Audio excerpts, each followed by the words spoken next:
అయితే మ్యాటర్ ఏంటి అంటే వీడియోని ఓపెన్ చేసిన తర్వాత 2 మినిట్స్ చూసి దాన్ని స్కిప్ చేశాను. 2 మినిట్స్ చూస్తే దానికి ఏం అర్థమవుతుంది?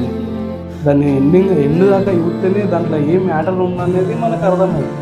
అది అర్థం కావాలంటే మీరు లాస్ట్ వరకు చూడాలి. మీరు లాస్ట్ వరకు చూడకన్నా ముందే 2 మినిట్స్కే మీరు డెసిషన్ తీసేసుకుంటారు. బాలేదు వీడియో, బోరింగ్ ఉన్నది. అంటే నేను హై ఎక్విప్మెంట్స్ లేవు బ్రో నా దగ్గర. ఏదో చిన్నగా ట్రై చేసినా చిన్నగా చేసుకున్నాను. దానికి మీరు సపోర్ట్ ఇచ్చి సబ్స్క్రైబ్ చేసి లైక్ చేసి షేర్ చేస్తే ఇంకా బూస్టప్ ముందుకు వెళ్తా, ముందుకు మంచి మంచి వీడియోస్తో మేము ముందరికి వస్తా. ఏంటి అంటే దరిద్రమైన విషయం ఒకటి ఏంటి అంటే నేను చెప్పాలనుకో, నా వాట్సాప్ కాంటాక్ట్స్ అనేవి ఒక 450 ఉంటాయి. దగ్గర ఒక 450 మెంబర్స్ నా కాంటాక్ట్ లిస్ట్ ఉంటారు, నా వాట్సాప్ ఉంటారు, నా స్టేటస్ పోతాయి.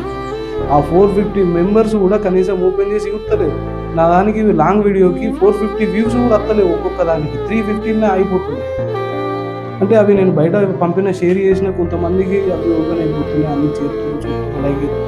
కానీ దరిద్రమైన విషయం ఏంటంటే నా కాంటాక్ట్లో నాకు తెలిసిన మనుషులు కూడా నా ఓపెన్ చేసి చూస్తలేదు. ఎందుకు?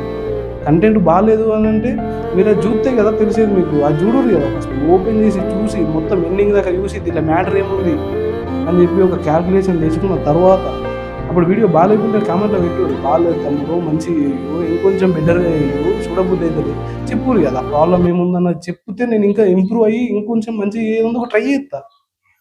ఒక డే మొత్తం నేను వేస్ట్ చేసుకునే వీడియో అంతా తీసి అదంతా ఎడిట్ చేసి అవన్నీ వేసేందుకు ఎంతో కష్టమవుతుంది.